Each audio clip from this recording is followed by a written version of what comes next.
மக்களே, தமிழ்நாடு அரசு போக்குவரத்து கழகத்தின் சார்பாக விடப்பட்டுள்ள எலெக்ஷன் எக்ஸ்பிரஸ் 2026 அண்ணன் நயினார் நாகேந்திரன் அவர்கள் செங்கோட்டையன் அவர்களை பார்த்து சொன்னார், இவர்தான் பி டீம்னு. செங்கோட்டையன் அவர்கள் சொன்னார், நாளில் பி டீமு, உண்மையான பி டீமே நயினார் நாகேந்திரன் தான். அது முதல்ல தெரிஞ்சுக்கோங்க. எங்கள் கூட ஏடிஎம்கேல இருந்துட்டு பிஜேபிக்கு போனார்.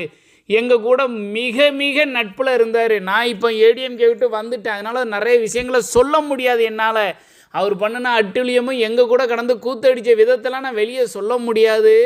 ஆனால் முழுக்க முழுக்க ஏடிஎம்கேக்கு வலது கரமாக இருப்பார். அதுதான் எங்கள் நயினார் அண்ணன். அவர் தான் உண்மையான பி டீம். நல்லா கேட்டுக்கோங்க. நான் இல்லைன்னு சொல்லி வெளிப்படையாக அடித்து தள்ளிட்டார் நயினார் நாகேந்திரன் அவர்களை பற்றி. அவரை தேர்ந்தெடுத்திருக்கிறதுக்கு, பிஜேபி எடுத்துறதுக்கு ஒரே காரணம், அந்த ஏடிஎம்கேவோட இணக்கமாக இருக்கணுமா. நல்லா இருக்குல்ல, நல்ல டீல் தானே இது, செம்ம டீலு. இப்போ என்னென்னா, ஏடிஎம்கே சைடில் கொஞ்சம் பணம் வாங்கிக்கிடுவாராம், பிஜேபிலையும் பணம் வாங்கிடுவாராம். 2 பேருக்கும் நடுவில் மத்தியஸ்தம் பண்ணுவாராம் நயினார் நாகேந்திரன். இப்படின்னு நான் சொல்லலை, செங்கோட்டையனை சொல்லிக்கிட்டு இருக்காப்புல. பி டீம் வாழ்க.